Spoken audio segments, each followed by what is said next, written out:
So another Andy B 2-minute video with me sitting in my car, making a habit of this now, and I've had a few inspirations, so I thought I'd get them down on camera.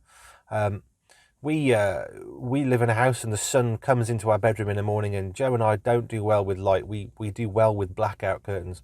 Our last home, it was pitch black unless you literally open the curtains in the morning, because we made it really, really dark, and it was great. It was in a rural location, no street lights, so it was dark anyway, but we managed to make it even darker. Our current house, it faces the sun, and there's some buildings across the way with some big bright lights, and although we've got curtains up, it hasn't really functioned very well for us. We're quite tired because our sleep isn't as good as it used to be, and so we've been trying to get a blackout curtain. So being the resourceful chap I am, I thought, well, I'll buy some second-hand blackout curtains that we can put up, and we'll use those. And that didn't go down because I couldn't find any. There seems to be a shortage in the UK of blackout curtains. Who knew?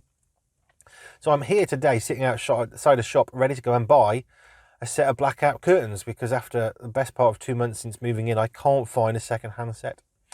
But what got me thinking this morning was I made a blackout blind. So it's a piece of cardboard. I stuck it together. I've got pieces of paper on, so it's a bit less ugly. And it's on the window. And I've used some little sticky Velcro pad things that come off the windows so they won't leave a mark. So that'll be clean when we're finished. But what is very apparent is my temporary fix is now looking very temporary. The paper's starting to shred. It's warping because it's getting a bit damp and it's getting a bit worn in the sun and at first thing in the morning. So it's not looking pretty anymore. And quite often in life, we do things that are temporary, don't we, that can last. Famously, the Eiffel Tower. It was supposed to be for a very tiny little season of time because it was for an engineering thing. Exhibition, and yet the Eiffel Tower is still there. And there are things that are temporary that really are not. There was some bridges put in, I'm sure it was Birmingham in the UK, and these temporary bridges put up after the Second World War that lasted something like 40 years when they should have been there for maybe a month or two. And sometimes these temporary things become permanent fixtures. But we have to be careful, don't we, that when something becomes permanent, it's going to look worn if it wasn't fit for purpose at the start.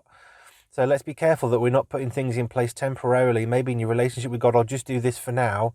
Let's keep reviewing these things and making sure that things are okay. That bridge and that Eiffel Tower, they get checked. They're safe to keep going. Even though they weren't meant to, they can.